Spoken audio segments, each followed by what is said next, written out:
എല്ലാവർക്കും പുതിയൊരു വീഡിയോയിലേക്ക് സ്വാഗതം. നമുക്കിന്ന് ഒരു പാവയ്ക്ക മെഴുക്കുവരട്ടി തയ്യാറാക്കിയാലോ. ഒട്ടും മുളക് പൊടി ചേർക്കാതെ പച്ചമുളക് മാത്രം ഇട്ടുകൊണ്ട് നല്ല മൊരുമൊരാന്നുള്ളൊരു പാവയ്ക്ക മെഴുക്കുവരട്ടി തയ്യാറാക്കിയെടുക്കാം. അതിനായിട്ട് ഞാനിവിടെ പാവയ്ക്കെല്ലാം അരിഞ്ഞെടുത്തിട്ടുണ്ട്. വട്ടത്തിൽ വേണമെങ്കിൽ വട്ടത്തിൽ അരിഞ്ഞെടുക്കാം, നീളത്തിൽ വേണമെങ്കിൽ നീളത്തിൽ അരിഞ്ഞെടുക്കാം. ഞാനിവിടെ വട്ടത്തിലാണ് പാവയ്ക്കെല്ലാം അരിഞ്ഞെടുത്തിരിക്കുന്നത്. അതിനുള്ളിലെ കുരുവൊക്കെ എടുത്ത് കളഞ്ഞതിന് ശേഷം അരിഞ്ഞെടുത്തിട്ടുണ്ട്. പിന്നെ അതിലേക്ക് പച്ചമുളകും സവാളയും ഇട്ട് കൊടുത്തിട്ടുണ്ട്. അതിലേക്ക് പിന്നെ ആവശ്യത്തിന് ഉപ്പും കൂടി ഇട്ട് നന്നായിട്ടൊന്ന് കൈകൊണ്ട് തിരുമ്മി കൊടുക്കാം. ഉപ്പിട്ടതിന് ശേഷം ഇതേപോലെ കൈകൊണ്ട് നന്നായിട്ടൊന്ന് തിരുമ്മിയതിന് ശേഷം മെഴുക്ക് പുരട്ടി ഉണ്ടാക്കുകയാണെങ്കിൽ നല്ലൊരു ടേസ്റ്റാണ്. ഇപ്പോൾ കൈകൊണ്ട് നന്നായിട്ടൊന്ന് തിരുമ്മി കൊടുത്തിട്ടുണ്ട്. അതേപോലെ പച്ചമുളക് എരിവിനാവശ്യമായിട്ട് ഇട്ട് കൊടുക്കണം. നമ്മളിതിലേക്ക് മുളക് പൊടി ഒന്നും ചേർക്കുന്നില്ല, അതുകൊണ്ട് ആവശ്യത്തിന് പച്ചമുളക് ഇട്ട് കൊടുക്കുന്നുണ്ട്.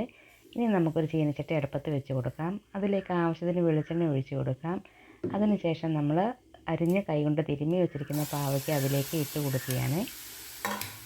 പാവയ്ക്ക് ഇട്ട് കൊടുത്തതിന് ശേഷം നമുക്ക് നന്നായിട്ടൊന്ന് ഇളക്കി കൊടുക്കാം. നന്നായിട്ട് ഇളക്കിയതിന് ശേഷം നമുക്കൊരു അടപ്പടച്ച് വെച്ചതൊന്ന് വേവിച്ചെടുക്കാം. ഒട്ടും തന്നെ വെള്ളം ഒഴിക്കാതെ ആവിയിൽ തന്നെ വേണം ഇത് വേവിച്ചെടുക്കാനായിട്ട്. പാവയ്ക്കയിൽ ആവശ്യത്തിന് വെള്ളമുണ്ട്, അപ്പം വെള്ളം ഒഴിച്ച് കഴിഞ്ഞാൽ നമ്മുടെ മെഴുക്ക് പുരട്ടിയൊക്കെ കുഴഞ്ഞു പോകും. അതുകൊണ്ട് വെള്ളം ഒഴിക്കുകയേ വേണ്ട, ആവിയിൽ നമുക്കിതൊന്ന് വേവിച്ചെടുക്കാം. ഇടയ്ക്കിടയ്ക്ക് ഇതൊന്ന് അടപ്പ് മാറ്റി ഒന്ന് ഇളക്കി കൊടുക്കണം. 1-2 പ്രാവശ്യം ഇതേപോലെ അടപ്പടച്ച് വെച്ചൊന്ന് വേവിച്ചെടുക്കാം. 1-2 തവണ അടച്ച് വെച്ച് വേവിക്കുമ്പോൾ തന്നെ നമ്മുടെ പാവയ്ക്കയൊക്കെ വെന്ത് വരും. പിന്നീട് അടച്ച് കൊടുക്കേണ്ട ആവശ്യമില്ല. വീണ്ടും അടച്ച് കൊടുക്കുമ്പോൾ പാവയ്ക്ക കുഴഞ്ഞു പോകും. അതുകൊണ്ട് 1-2 തവണ ഇതേപോലെ അടച്ച് വെച്ച് ഇടയ്ക്കൊന്ന് നമ്മൾ അടപ്പ് മാറ്റി ഇളക്കി കൊടുക്കണം. ഇപ്പം നമ്മുടെ പാവയ്ക്കയൊക്കെ ആവശ്യത്തിന് വെന്ത് വന്നിട്ടുണ്ട്. ഇനി നമുക്ക് അടപ്പ് മാറ്റിയതിന് ശേഷം ഒന്ന് മൊരിയിച്ചെടുക്കാം. പാത്രത്തിൻ്റെ അടുക്കി പിടിക്കാതെ ലോ ഫ്ലെയിമിലിട്ട് വേണം ഇതൊന്ന് മൊരിയിച്ചെടുക്കാനായിട്ട്. അതേപോലെ ഉപ്പ് നോക്കിയിട്ട് ഉപ്പ് പോരെങ്കിൽ നമുക്ക് ഉപ്പിട്ട് കൊടുക്കണം. ഇടയ്ക്കിടയ്ക്ക് ഒന്ന് ഇളക്കി കൊടുത്തുകൊണ്ടേയിരിക്കണം. മുളക് പൊടി ഇട്ടില്ലെങ്കിലും പച്ചമുളക് ആവശ്യത്തിന് ഇട്ട് കൊടുത്തിട്ടുള്ളത് കൊണ്ട് അത്യാവശ്യത്തിന് എരിവൊക്കെ ഉണ്ട്.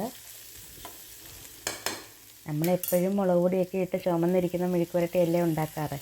ഇടയ്ക്കൊക്കെ ഒരു ചേഞ്ച് വേണ്ടേ. അപ്പോൾ നമുക്ക് പച്ചമുളകിട്ട് വെള്ള കളറിലൊരു മെഴുക്ക് പുരട്ടി ഉണ്ടാക്കിയെടുക്കാം. ഇത് നന്നായിട്ട് മുരിഞ്ഞ് വരുമ്പം അത്യാവശ്യം ബ്രൗൺ നിറമൊക്കെ ആകും. മുളക് പൊടി വേണമെന്നുള്ളവർക്ക് ആ സമയത്ത് കുറച്ച് മുളക് പൊടി ഇട്ട് കൊടുക്കാവുന്നതാണ്. നല്ല നാടൻ രീതിയിൽ തയ്യാറാക്കിയെടുത്തിട്ടുള്ള പാവയ്ക്ക മെഴുക്ക് പുരട്ടിക്ക് നല്ലൊരു ടേസ്റ്റാണ്.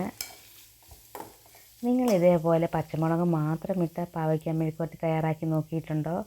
ഇല്ലെങ്കിലൊന്ന് തയ്യാറാക്കി നോക്കണേ, നല്ലൊരു ടേസ്റ്റാണ്. പാവയ്ക്ക ഇഷ്ടമുള്ളവർക്ക് ഏത് രീതിയിൽ തയ്യാറാക്കിയെടുത്താലും അവർക്കത് ഇഷ്ടമാകും. നമ്മൾ മുളക് പൊടി ഇട്ടുണ്ടാക്കുമ്പോഴത്തേനേക്കാട്ടിൽ ടേസ്റ്റ് കൂടുതലായിട്ട് എനിക്ക് തോന്നിയിട്ടുണ്ട് ഇതേപോലെ പച്ചമുളക് ഇട്ടുണ്ടാക്കി എടുക്കുമ്പോൾ. അതേപോലെ കാന്താരി ഉണ്ടെങ്കിൽ പച്ചമുളകിന് പകരം കാന്താരി ഇട്ട് കൊടുക്കുന്നത് നല്ലൊരു ടേസ്റ്റാണ്. നല്ല എരിവും കിട്ടും. പാവയ്ക്ക് ഇവിടെ ഒന്ന് മൊരിഞ്ഞ് വരാൻ തുടങ്ങിയിട്ടുണ്ട്. നമുക്ക് കുറച്ച് സമയം കൂടി ഇട്ട് ഒന്നുകൂടി ഒന്ന് മൊരിയിച്ചെടുക്കാം. അതേപോലെ വെള്ള കളറിൽ ഇരിക്കുന്ന ഇഷ്ടമല്ലാത്തവർക്ക് വേണമെങ്കിൽ കുറച്ച് മഞ്ഞൾപ്പൊടി ഇട്ട് കൊടുക്കുകയാണെങ്കിൽ ഒരു മഞ്ഞ നിറമൊക്കെ ഉണ്ടാകും. നമുക്ക് കുറച്ചുകൂടി ഒന്ന് മൊരിയിച്ചെടുക്കാം. ഒരുപാടങ്ങ് മൊരിയിക്കുന്നില്ല, കുറച്ചുകൂടി ഒന്ന് മൊരിയിച്ചെടുക്കാം. ഇപ്പം നമ്മുടെ പാവയ്ക്കയൊക്കെ അത്യാവശ്യം ബ്രൗൺ നിറമായി വന്നിട്ടുണ്ട്. ഇനി കുറേ സമയം കൂടി നമുക്കൊന്ന് ഫ്രൈ ചെയ്തെടുക്കാം. നമ്മൾ ഈ ഫ്രൈ പാനിലൊക്കെ ഇട്ടൊന്ന് മെഴുക്ക് പുരട്ടി എടുക്കുകയാണെങ്കിൽ നല്ല ബ്രൗൺ നിറമായി കിട്ടും. ലോ ഫ്ലെയിമിലിട്ടാണ് ഇത് കുക്ക് ചെയ്തുകൊണ്ടിരിക്കുന്നത്. ഹൈ ഫ്ലെയിമിലിട്ട് കൊടുക്കരുത്, പാവയ്ക്ക പെട്ടെന്ന് കരിഞ്ഞു പോകും. നല്ല ടേസ്റ്റി ആയിട്ടുള്ള പാവയ്ക്ക മെഴുക്ക് പുരട്ടി ഇവിടെ തയ്യാറായിട്ടുണ്ട്.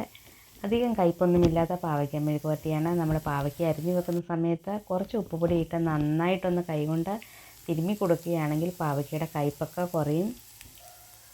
അധികം കയ്പില്ലാത്ത പാവയ്ക്ക മെഴുക്ക് പുരട്ടി തയ്യാറാക്കിയെടുക്കാൻ നിങ്ങളും ഇതേപോലെ ഇപ്പിട്ട് ഒന്ന് തിരുമ്മി ഉണ്ടാക്കി നോക്കിക്കേ. അപ്പോൾ നമ്മുടെ പാവയ്ക്കയ്ക്ക് അധികം കയ്പൊന്നും ഉണ്ടാകത്തുമില്ല, നല്ല ടേസ്റ്റുമായിരിക്കും കഴിക്കാൻ. അപ്പോൾ എല്ലാവരും വീഡിയോ കണ്ടൊന്ന് സപ്പോർട്ട് ചെയ്യണേ. വീഡിയോ ഇഷ്ടപ്പെടുകയാണെങ്കിൽ എല്ലാവരും ലൈക്ക് ചെയ്യണം, ഷെയർ ചെയ്യണം, കമൻറ്റ് ചെയ്യണം. എല്ലാവരും സപ്പോർട്ട് ചെയ്യണേ. നാളെ വീണ്ടും പുതിയൊരു വീഡിയോയുമായിട്ട് വരുന്നത് വരെ എല്ലാവർക്കും tata, bye bye, see U.